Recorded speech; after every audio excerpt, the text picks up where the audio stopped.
We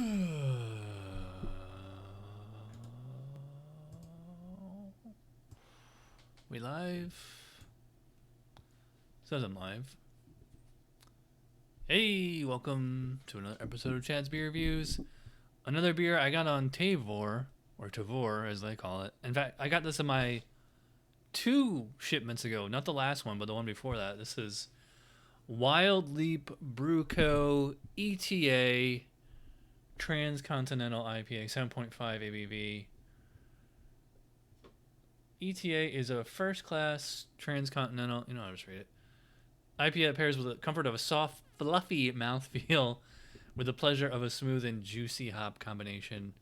And they are out of LaGrange, Georgia. I thought LaGrange was in Texas.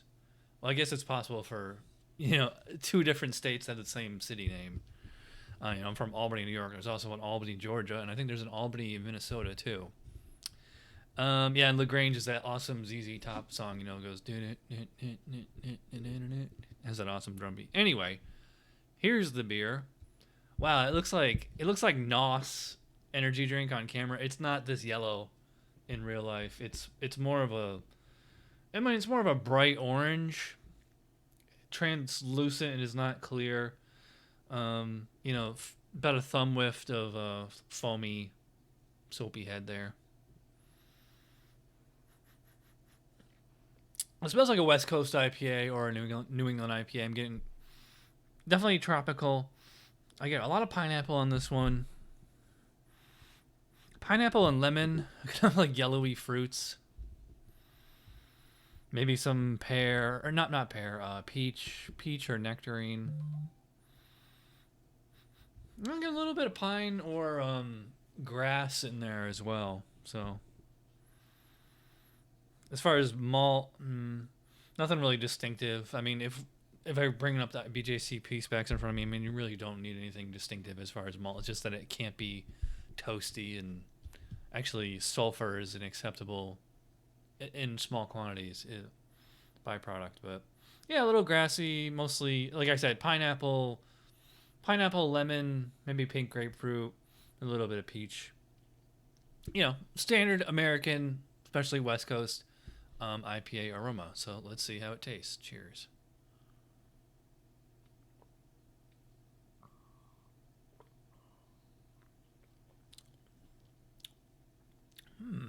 Yeah. I think now that I drank it, I think they're going for more New England style. Sorry, I should have poured that so you could have seen it. But, it's clearly maybe not a completely unfiltered beer because it's not quite the milkshake haze. But, you saw that it's rather cloudy, and there was, a little bit of sediment at the bottom of the can here. So, like every New England IPA, it's kind of the tropical fruit juice flavor up front, and followed by the spicy, peppery, grassy kind of bitterness on the back end.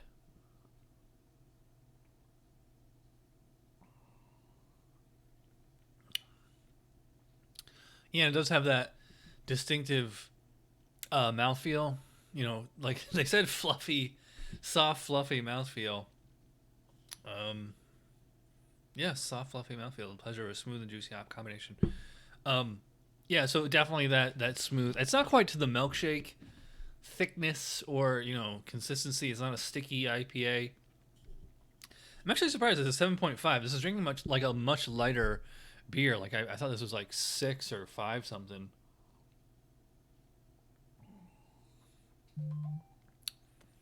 There is a little bit of like a slight onion or garlicky thing on the back end there. That's kind of typical New England IPA flavor characteristics. But it's nice that I'm enjoying the pineapple, the tropical fruit, and like slight citrus up front.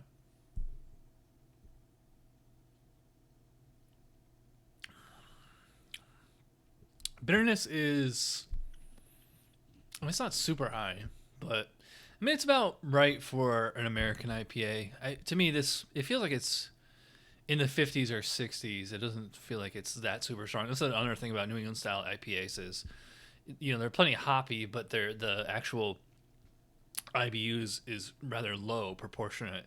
The old school East Coast, West Coast IPAs, the bitterness was proportionate to the amount of hops. So it's like the more hops you use, the more bitter they were.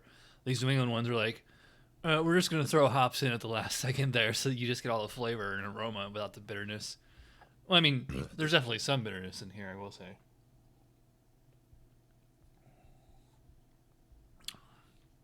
Yeah, this one's pretty tasty. I don't know what it is about this beer because it is essentially the same as all the other New England style IPAs. And what's nice is that it's not actually made in New England. Like I said, LaGrange, Georgia. So they're doing something like a little bit different, but I can't really put my finger on it, what it is exactly.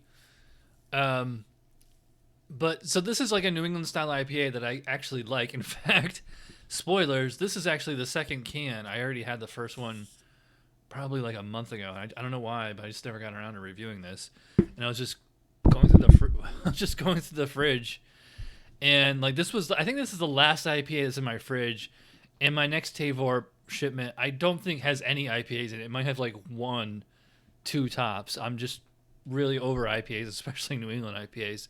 I mean, I kind of miss the old school Dogfish 60 and 90 minute, the Stone Ruination, anything from Ballast Point, those Ballast Point Sculpin. I haven't had IPAs like that in a long time because you can't. Well, I mean, I guess you can get them at the supermarket, but I don't want to buy a whole 6-pack. That's the nice thing I like about Tavor is, just getting 1 or 2 cans at a time. Anyways, let's wrap this up. Yeah. Like I said, I don't know what it is about this beer, but I like it more than most New England IPAs. It's just like it's not flamboyant, I guess is the word I want. It's just not all in your face with the fact that it's a New England IPA, or a New England style IPA, I should say. I mean, it definitely has like a little bit of the West Coast quality to it, and it's not super thick milkshake. I think like because it actually is bitter, is what's kind of bringing me back to the old school, of 2012 or 2008 or something. But yeah, good. This is not annoying. There's a lot of beers like this where I get like this far and I can't go anymore. I'm not gonna have any problem finishing this one. But as far as rating, I'm not gonna jump for joy on this one. This is a solid 4.0 out of 5 on Untappd. If you're on Untappd and we're not already friends, check the description below. There's a link to my Untappd. I'm at Chad Pollins on there, so add me as a friend if you want, and I will see you on there. All right, only 8 minutes today. Wow, this is short. So thanks for watching, and I will see you probably tomorrow.